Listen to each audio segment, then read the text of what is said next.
finna eat my cereal and mind my business. But you know what I noticed? A lot of people are stuck because they don't want to go in the route that God is taking them. Hold on. They don't want to go in the route that God is taking them because it's a promotion in the spirit right now. But a lot of people are scared to be who it is that God is calling them to be. They scared to be who it is that God is calling them to be because they ain't never been that person before. They ain't never been that version of themselves before. And honestly, they don't know if they could do it. They don't know if they have what it takes to be who it is that God's telling them that they are. And so it's causing you to stay stuck in an old version of you that's already expired. Hear me. And I know we always hear the grape has to get crushed in order to produce wine, but did you really think about that? Like, take a second and be like, what are they really saying here? If the grape does not get crushed, some people are so afraid of going to the next level, of taking the promotion, of walking into it, of being it, of trying, right? That you're allowing yourself to stay stuck and stagnant. If you stay stuck and stagnant, honey, you're going to die off. You're going to die off.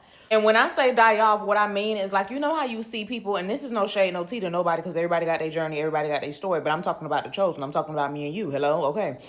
You know how you see people and they be whatever years old and you're like, dang, like, I don't really want that for myself. I don't want to still be doing the same things I was doing when I was 20 years old at 60 years old. You know what I'm saying? I don't really want to, still be robbing Peter to pay Paul. I don't want to still be, just going around in the same circles, like never really growing. Some people get to a growth spurt and they stop. And the reason why they stop is because they don't allow themselves to go to the next level. And really, honestly, it's fear. If the grape stays a grape and decides not to be crushed and go through the process of the crushing to produce wine, then the grape eventually rots out. It gets old. And guess what? Gets rotten. It gets, what's the word when fruit get old? You know what I'm talking about. It starts growing mold and stuff, and you just got to throw it away. But when it becomes wine, hello, the best wines are the oldest wines, honey. The best wines are the wines that been around for years. Oh, this is a 1960 Chevrolet. You know what I'm saying? Like, come on now. Come on. God is trying to make you into wine. God is trying to get you to that next level. And think about the best wines. They're in the finest restaurants. Can you just flow with me really quick? They're in the finest restaurants. It's the most richest people in the world, or the most, who have the rarest wines, who have the oldest wine, the more mature wines, and it gets better with time. Don't you want to be like fine wine and get better with time? I want to be better with time. I want to get finer and finer. I want to get smarter and smarter. I want to get more wealthy and more wisdom, more grace, more glory. Come on. We got to produce on the level that God wants us to be on. His plans for us are good. Even if they hurt sometimes, even when you don't understand it, even when it feels like, all right, God, you sure you know what you're doing? Because it don't look like it. Hey, God, I'm trusting you. Hey, do you hear me down here? It's me, Whitney, knocking on that door. But I'm still walking. I'm still putting one foot in front of the other.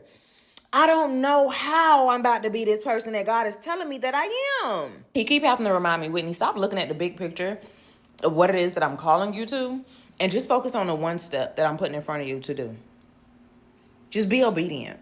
Stop looking at where you're going and wondering, oh my God, how am I going to get there? And just do the next step. Like, do the next right thing. Do the next thing that I'm telling you to do.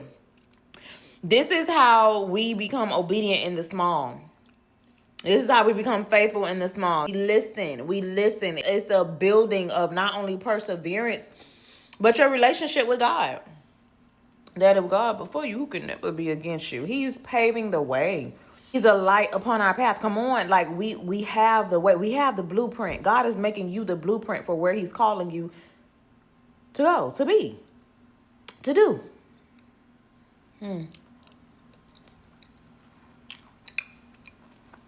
Don't be no expired milk child. And if you catch my drift, it's not about no milk. Be and do what God calling you to do. Okay? I love you.